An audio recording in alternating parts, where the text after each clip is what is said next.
The major ways now that people are being stopped for drink or drug driving is what's known as a mandatory intoxilizer checkpoint. And these things are set up at specific places, at specific times, on specific dates. Guards are given permission in writing from an inspector, and the inspector will say that on this date, in this place, between the hours of 3 p.m. and 5 p.m. or whatever it is, I want a checkpoint set up. And so once they have that authorization from an inspector to set up a checkpoint, they're authorized to stop and get anybody to give a sample of their saliva, whether or not they think that person is intoxicated or otherwise. You could be perfectly fine, but they can ask you to provide a specimen of your saliva using a device that they give you, and you must provide it. If they suspect you're under the influence of drugs, they'll take a blood sample. And what they'll do then with the blood sample is that that'll be taken, that'll be packed into a little box, and it'll be sent by registered post, or sometimes in Dublin, they'll deliver that day, the guard will deliver the sample to the Medical Bureau of Road Safety, and they're operating out of the Health Sciences building in UCD. But oftentimes for drug driving, the analysis for alcohol in the blood comes back zero. Like there's no alcohol in your blood. And in that situation then, what the Medical Bureau do is that they take that sample of blood and then they add a preservative to it and they stick it into a refrigerator. And in that situation where it's in a refrigerator, it's stable for months because the testing for drugs takes much longer. What's happening now a lot is drug driving. And that's where people have had something, we'll say, on a Saturday night, and they're stopped at one of these mandatory checkpoints 3 days later, even a week later.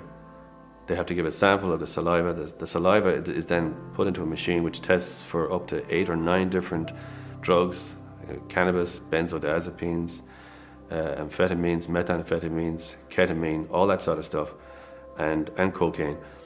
And if that sample of saliva shows up the presence of any one of those things, you're going to be arrested right there and then. Then you're brought to the station and the sample of blood is taken from you.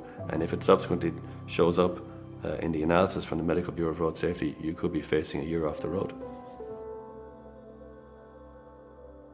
People don't realize that cannabis will stay in your system for a long time. So you could be potentially prosecuted and convicted for something today that you did 2 weeks earlier.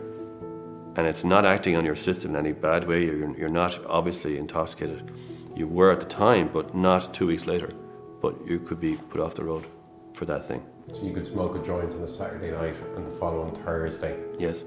Yeah, the following Thursday, like there's no way that the cannabis joint is still acting on your central nervous system and making you intoxicated in any way.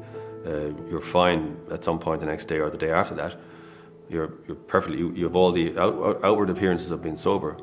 But if you're stopped at a checkpoint and they do a saliva test and it shows up, you will be prosecuted and you could end up being put off the road for a year for that. So things that happened 2 weeks ago could come back to haunt you.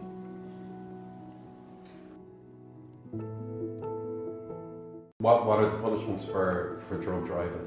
It's the same as drink driving.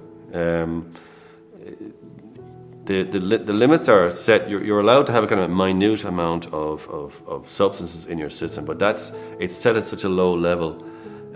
It just about gets past the reality that you might have had in your system due to passive inhalation because somebody next to you was smoking.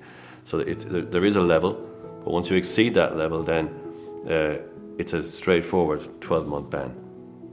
Once you exceed a limit for these substances, you are facing a disqualification. It's usually capped at 1 year. You know, it's a 1 year ban for that.